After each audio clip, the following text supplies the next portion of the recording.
Hi, I'm Steve Dez, and I'm on episode 20 of Small Talk with Lila Hart. Hi guys, welcome to Small Talk with Lila Hart. Yours truly.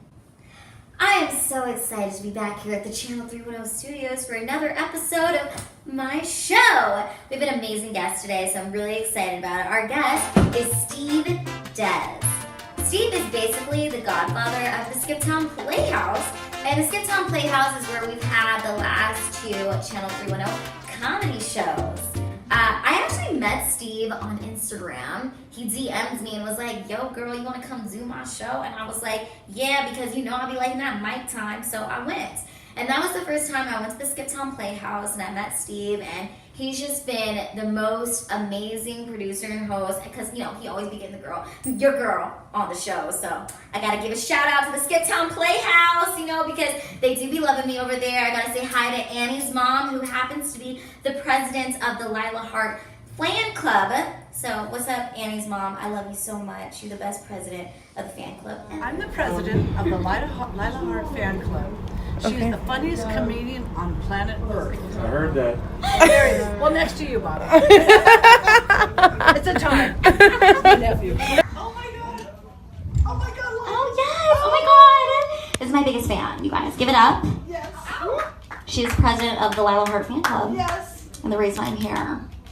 It's Annie's mom. Anyways, I'm really excited to have Steve on the show tonight because why did I say tonight, Eric? You're making it sound extra special.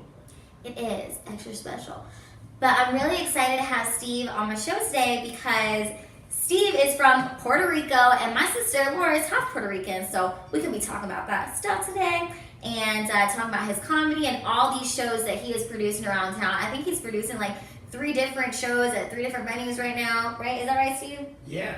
Oh, he is doing it. So we're gonna talk about that because your girl needs to get on all those 3 shows every week, right?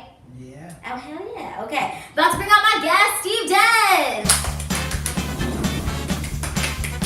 Welcome. Thank you for having me.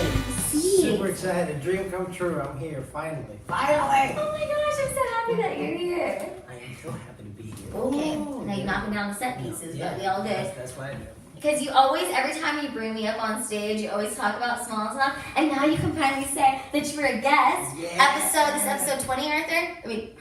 Eric. What? Episode 20. It's a Yes. big difference between Eric and Arthur. Yeah, that is true. Yeah. Huge. Well, Arthur is on episode 14, so you can figure out who that is if you go on that I episode. think Arthur's having sex right now. Oh gosh, we love you, Arthur. Speaking of Arthur, though, you actually booked me and Arthur at the same time the first time I met you at the Skiptown Playhouse. And I remember showing up with Arthur, and Arthur was like, how you know Steve? And I was like, he DMs me. And then I was like, how you know Steve? He's like, he DM'd me, I thought he knew you. And that was actually the first time we all had met each other.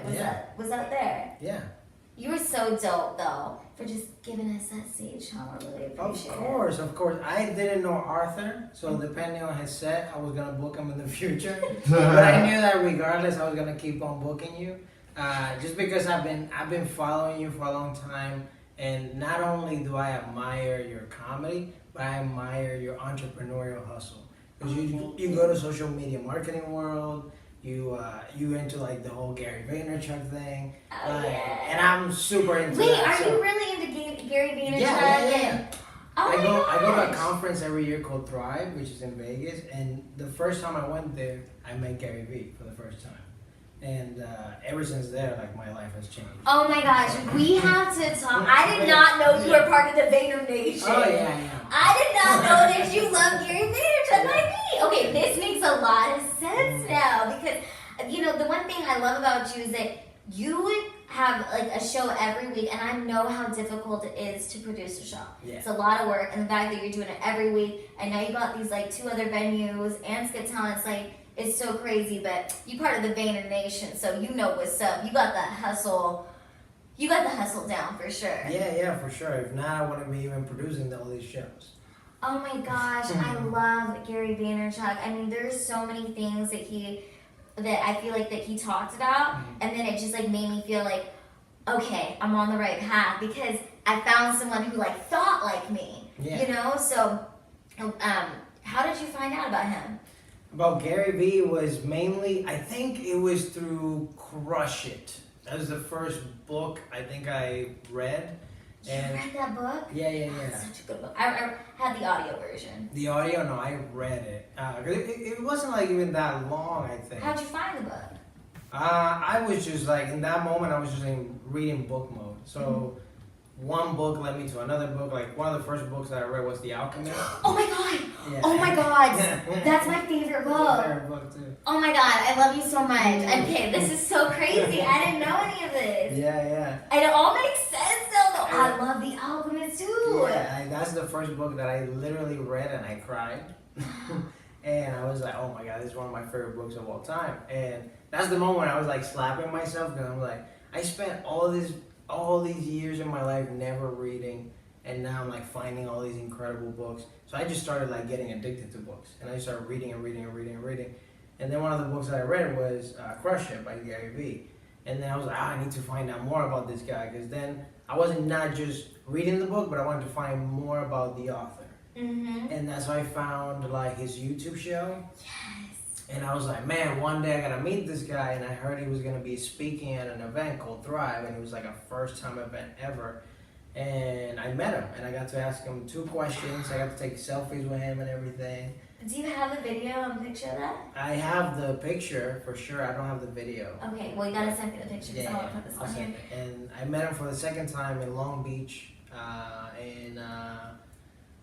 this conference called Complex Con. I think I was at that conference. You were in Complex Con? In Long Beach. I met him in Long Beach as well. Yeah, And so I literally was talking about him on Twitter, and then I look up, and he's like right in front of me. And he literally saw me like looking at him, and he literally came up to me, hey, what's up? Let's take a picture. And we took a selfie. Oh my god, that's the best thing about Gary Vaynerchuk so much is the fact that when he's talking to you, he really makes you feel like it's just you and him. I'm with Gary Vee. I'm so excited. I'm so excited. So awesome. This has been great. Thank you so much. Yeah. You know, like, oh my god, everything he's saying is not bullshit. Like, he really lives the life that he preaches and talks about in his books. And it's just like, I love that so much. Yeah, no, I'm a huge Gary Vee fan. Wait, so how did you find me on Instagram? In the comedy scene and the people in the entrepreneurial world, like, I guess you kept popping up and stuff. And I was seeing you and stuff, and I'm like, let me follow her. And sometimes, I don't know, I have this hunch about people that I'm like, oh, I'm going to work with this person. I don't know when, but it's going to happen. And you were one of those people. I was like, because at that time I wasn't even thinking about producing shows. I was just doing my thing. And then later I was just like, I just started putting all this stuff in the universe. I'm like, okay, I want to start producing comedy shows, but I want to have the perfect venue for it. And then all of a sudden, Skiptown happened. And my friend needed help. He's one of the owners of it. And I was like, yeah, let's do it. And I'm going to do it twice a week because I'm crazy. And then that's how all this circle and all this stuff started happening. And like, I'm in love with it. Like, it's still hard. It's still not hard, but challenging. But I love it. I love every second of it. I get to hang out with like the coolest comedians ever. And I get to like just expand my circle of friends, and it's so cool. And I get to be in shows like this, which is so fun. Wow, that is so cool. And it's like, you know, it's crazy because like when I mentioned I did the show, and then I just kept coming back every week, you kept booking me, and like I just remember there was this one show in particular. I had shot 7 episodes of Small Talk earlier that day, and then I went and did your show, and it was one of my best sets. We had an awesome crowd in there, and it was like literally one of the best sets I ever did, you know, because I just felt so comfortable at Skiptown. And like, it's so crazy how meeting you, then finding Skiptown, like we're actually producing shows, the Channel 310 comedy show at Skiptown. That would have never happened had I not met you. So like, thank you so much for like reaching out, and like, you know, you did exactly what Gary Vaynerchuk talks about, is like creating a network and meeting people who are in your niche of what you want to do and working with others. So it's like, that's so freaking cool. I love that. And it all happened organically. And at the end of the day, like my vision from day one was Okay, I've been in the point of like being a comedian and hopping from spot to spot. What do I hate the most? I hate not feeling comfortable in a space. I hate not necessarily like having enough time to like not only play a little bit with the crowd, but also get to new jokes that I want to work and hit my material like I want to do. So I want to create a space where comedians feel comfortable doing that, but also have the exposure of like being in like a big audience, also in a small little crowd. So that's the reason I'm creating all these shows and producing all these shows and like giving as much stage time I can possibly do without like wearing out the audience either, because it just creates a great environment for people So to people like, can have different types of experiences with doing their stand-up. yeah. Wow, I love that. How long have you been doing stand-up comedy?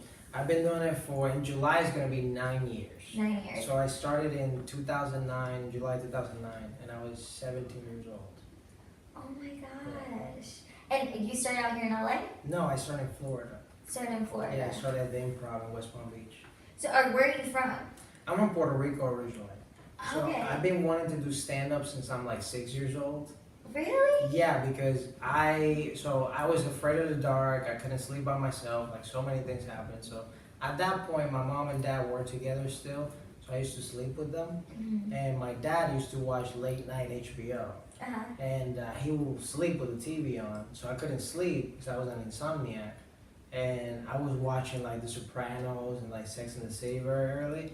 And then afterwards, like Richard Pryor would come on. And like Dave Chappelle, John Leguizamo, George Lopez, George Carlin, like all these different comedians. I was like, oh my God, that's so cool, and I want to do that someday. But in Puerto Rico, at the time, even now it's a little bit more possible because they're creating little environments, which I like, but there's still not like a comedy club you can actually go and perform there. So at the time, that was such a distant dream, but I always wanted to do it. And I didn't get the chance to actually do it until I was 17. I lied about my age, I said I was 18. And and then I remember they gave me tickets and they're like, hey, you can sell these tickets and like make some money. And I was literally like outside just like, hey, come to my comedy show, just come for free, and just giving tickets away to people. And I was like, if I bomb tonight, I'm never doing stand-up comedy ever. But if I do good, then I'll keep doing it. And I went and there was like 16 comedians, there was like new faces of comedy, and I was voted like top 3. And I was like, all right, I'll keep doing it. And honestly, I don't even know up to this day if they were laughing at my jokes or at the fact that I could barely speak English. But they were laughing. And so I just kept going. And now I'm here. So it's cool like to be in this position now. And not only be able to do comedy, but also like network and work with other comedians to do cool stuff. Do you speak multiple languages? I speak Spanish and English fluently. I used to speak Italian pretty fluently, but I dropped it since like probably like 9 years ago. My mom's Filipino, so I understand Filipino, like Tagalog fluently, like in my head, and I can read it and I can watch movies, but I have a harder time speaking it, right? So it's like I have a like mad respect for my mom who like speaks English and speaks Tagalog like fluently, right?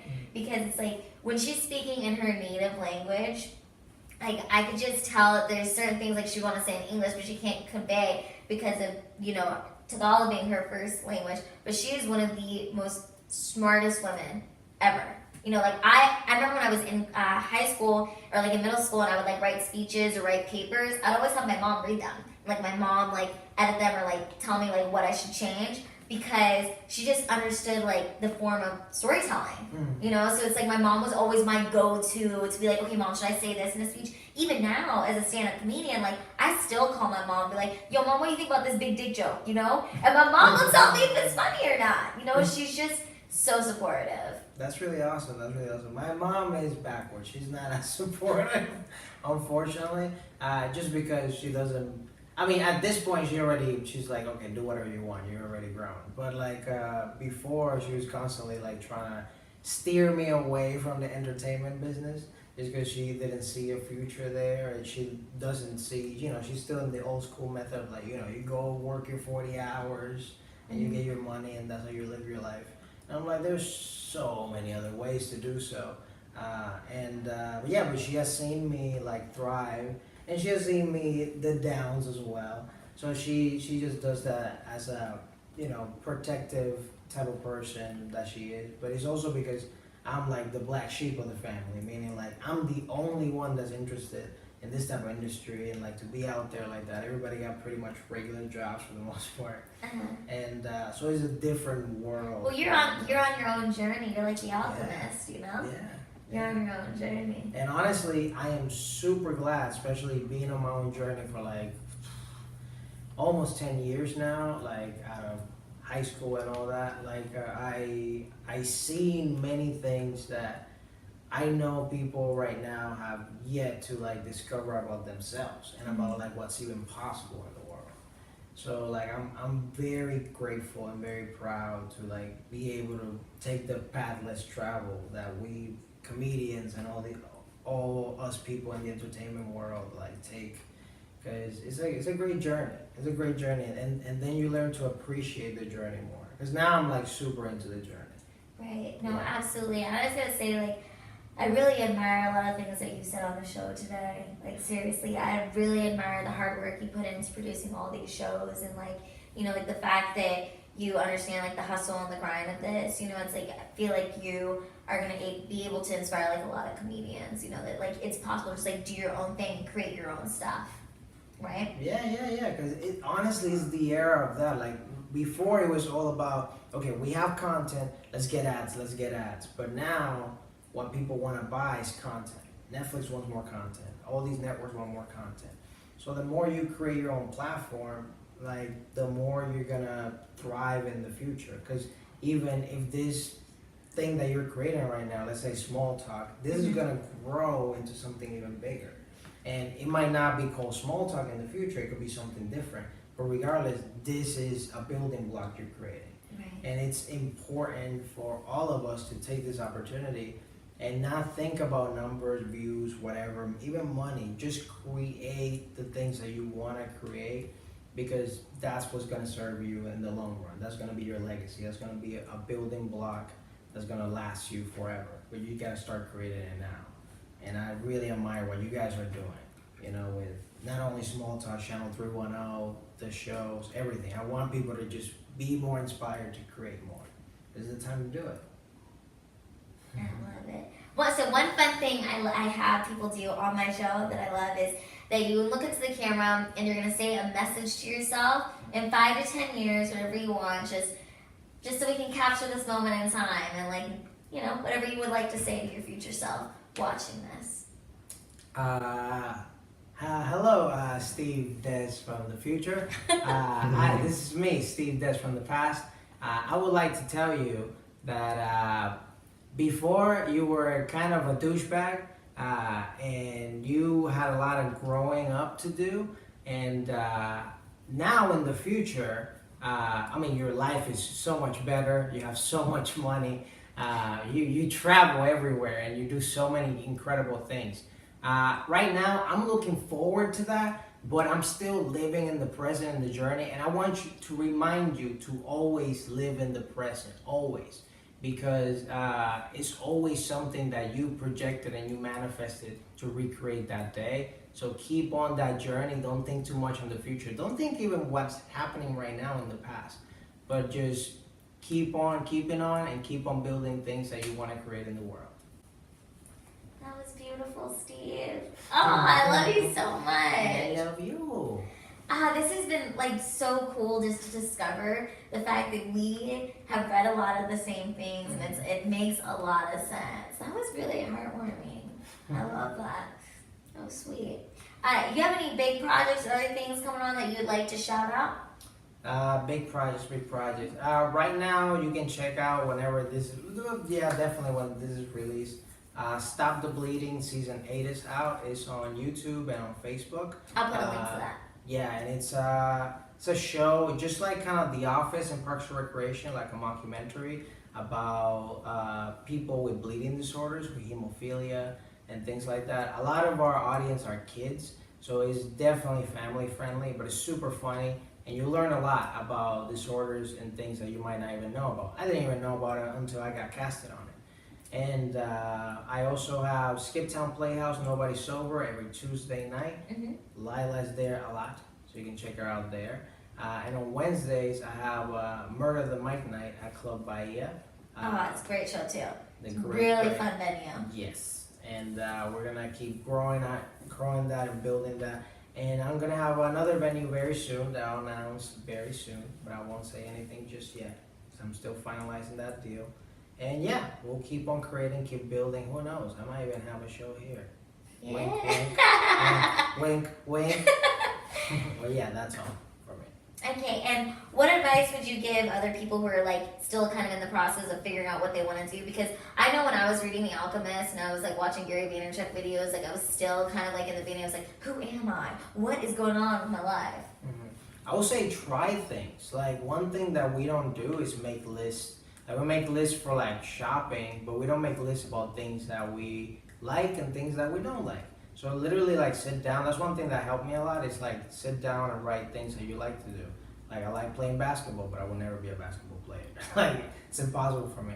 I like acting. Okay, I can do some acting. I like doing comedy. I can do some comedy. I like producing. I can produce certain things, not big scale things yet, but the things I can. So you start writing things that you're really good at, things that you enjoy doing, and little by little you find a way by doing the things that you enjoy doing to how to monetize it, or you find the right people that will help you make that career or your living. Because in these days, a new renaissance period, so you don't have to even be married to just one thing. You can try multiple things and see what works and see what doesn't work. All right, thank you so much, Steve. This has been another episode of Small Talk with Lila Hart. Tune in next Tuesday. Tune in.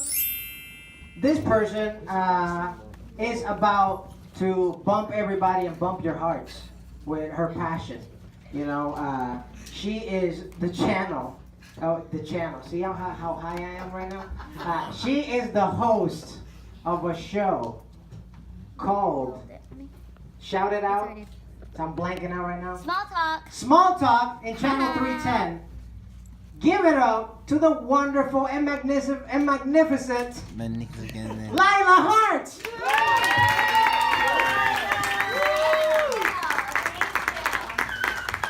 I'm gonna need you guys to laugh like real hard because I'm recording my iPhone special right now. So be sure you get them laughs in, okay? Life is short.